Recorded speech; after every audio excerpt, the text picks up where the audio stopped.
আশা করি ভালো আছেন এবং আপনাদের পাখিগুলো ভালো আছে, সুস্থ সবল আছে, আপনারা নিজেরাও। তো আজকে যে ভিডিওটা নিয়ে আসছি শুধুমাত্র পাখিকে সুস্থ রাখবেন কিভাবে, পাখি ট্রে পরিষ্কার করার পরে ওটা কিভাবে জীবাণুনাশক করবেন, অ্যান্টি ফাঙ্গাল করবেন। পাখির খামারে আপনার পোকা মাছি বা মশার প্রাদুর্ভাব হবে না বা কমে আসবে। এটার কিছু কিছু মেডিসিন এটা আপনাকে ব্যবহার করা লাগবে। আমি কিছু মেডিসিনের সাথে আপনাদের পরিচয় করিয়ে দিই কি কি কোনটা কোন কাজে আসে। এটা হচ্ছে আমি রেড ক্রস দিয়ে রাখছি আমার বাসাতে, ফ্যামিলি মেম্বাররা, আমি বাসাতে যদি না থাকি বা আমার খামারে না থাকলে ভুলভাল করে উলট পালট ওষুধ যেন না দিয়ে যায়, যার কারণে এটা ক্রস মারা আছে। এটা হচ্ছে এসিমিক 1%, একমি কোম্পানির। এটার কাজ কৃমি কোর্সের কাজ করে, এটা মাইটসের কাজ করে, পোকা মাকড় বিভিন্ন রকমের কাজ করে। এটা খাওয়ানো যায় আবার স্প্রে করা যায়। আবার এখানে আসি, এটা হচ্ছে এই যে ভাইরোসল, এটি হচ্ছে জীবাণুনাশক, ফাঙ্গাস নাশক।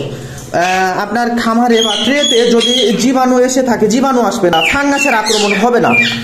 এখানে লক্ষ্য করে দেখবেন যে আমার এখানে খাবার যে আছে কয়েক 3-4 দিনের খাবার, কিন্তু আমার খাবারে বিন্দু পরিমাণে ফাঙ্গাস নাই, কোনো জায়গাতে ফাঙ্গাস নাই। তো এটা আমি আসলে আজকে পরিষ্কার করতেছিলাম, এটা ভিডিও নিয়ে আসা আমি ভাবলাম যে এটা অনেক জরুরি আপনাদের নতুনদের ক্ষেত্রে বিশেষ করে।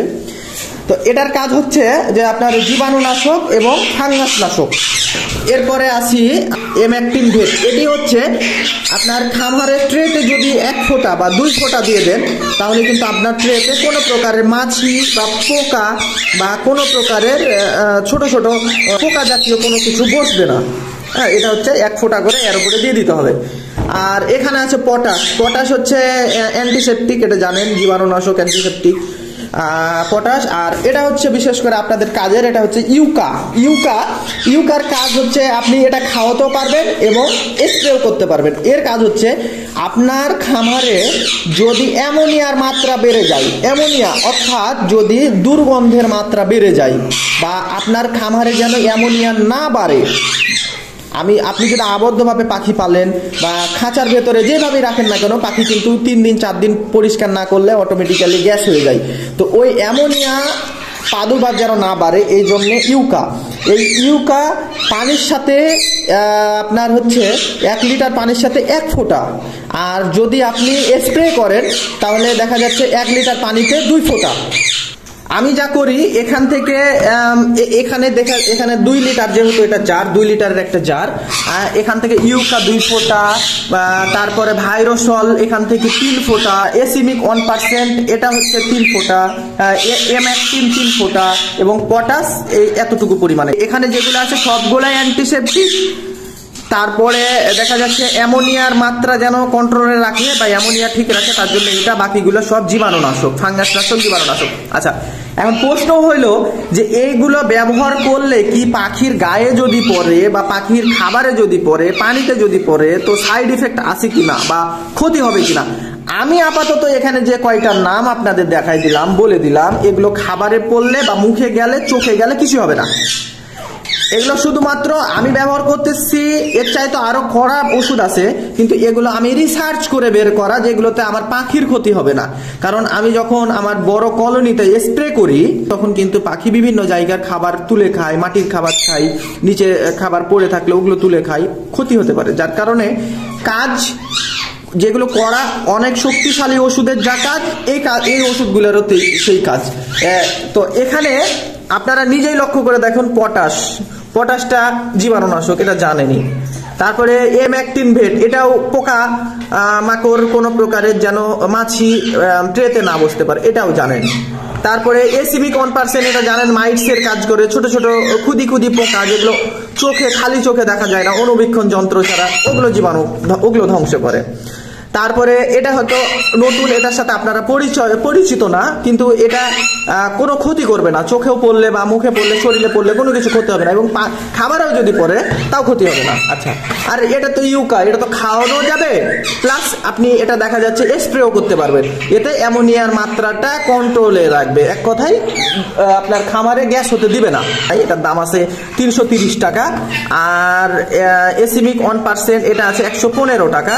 আর এটার দাম মেবি 250 না 110 টাকা। আর M18 এটা সম্ভবত 40 টাকা। আর পটাশ 20 টাকার পটাশ নিয়ে এভাবে যার হিসাবে রাখতে হবে। আর এর ভেতরে যে নিয়ে নিলেন এটা ভালো মতো ঝাঁকাই নিয়ে জাস্ট এই যে স্প্রে, যে আমার এখানে এইভাবে স্প্রে করে ট্রেতে করে এইভাবে ট্রেতে করে স্প্রে করে দিতে হবে। এই যে ট্রেতে করে দিলে স্প্রে করে দিলেন, এটা তো ট্রে করে স্প্রে করে দেওয়ার পরে এটা ঢুকাই দিলেন। কাজ যখন আপনার কমপ্লিট হয়ে গেল, তারপরে এই যে খাঁচার যে সাইডগুলো আছে, কর্নারগুলো আছে, এই যে এই কর্নারগুলো এগুলোতে এরকমভাবে, আবার যে এখানে গ্যাপ আছে এই গ্যাপটাতে এইরকমভাবে করে দিবেন। কারণ এখানে কিন্তু দেওয়া আছে মাইটস, যেন মাইটসের যে পোকাটা ওই পোকাটা না এসে থাকে, বা ছোট ছোট খুদি খুদি যে পোকাগুলো বা জীবাণু যেগুলো ওগুলো যেন ধ্বংস হয়, যার কারণে এটা চারি সাইডে এভাবে করে দিতে হবে। খাঁচার আশেপাশে এই যে কর্নারগুলোতে, এই যে এই সব কর্নারগুলোতে, বিশেষ করে এই কর্নারগুলোতে, এই যে এই সকল কর্নারগুলোতে যা লুকাই থাকে, পোকামাকড়গুলো লুকাই থাকে এইসব কর্নারগুলোতে। তো এইভাবে আস্তে আস্তে করে দিয়ে দিলেন। এই যে এখানে যেমন এই খাঁচার এই কর্নারগুলোতে, এই খাঁচার কর্নারগুলোতে এইভাবে একটু করে দিয়ে দিলেন। হ্যাঁ, এইভাবে একটু করে দিয়ে দিলেন। তো এইভাবে যদি আপনারা কন্টিনিউ করেন, আলহামদুলিল্লাহ ইনশাআল্লাহ আপনার পাখি অসুস্থ হবে না। আমি পাখির রোগ সম্বন্ধে সবগুলোরই ধারণা আছে, বা আমার পাখির কোন রোগের সম্মুখীন হলে আমি কোন ওষুধ দিতে পারবো এটা আমি জানি। তবুও অসুস্থ যেন না হয় ওই রিস্কের মধ্যে আমরা যাই না, যার কারণে পূর্ব প্রস্তুতি আপনাকে নিয়ে রাখতে হবে। আপনি যদি এমন পূর্ব প্রস্তুতি নিয়ে রাখেন, শতকরায় আপনার 70 থেকে 80% আপনি রোগমুক্ত থাকবেন। আমি আশাদ মনে করি, আমার অভিজ্ঞতা আপনাদের সাথে শেয়ার করতেছি, যে যদি এমনটা আপনারা করে থাকেন তাহলে 70 থেকে 80% রোগমুক্ত থাকবেন।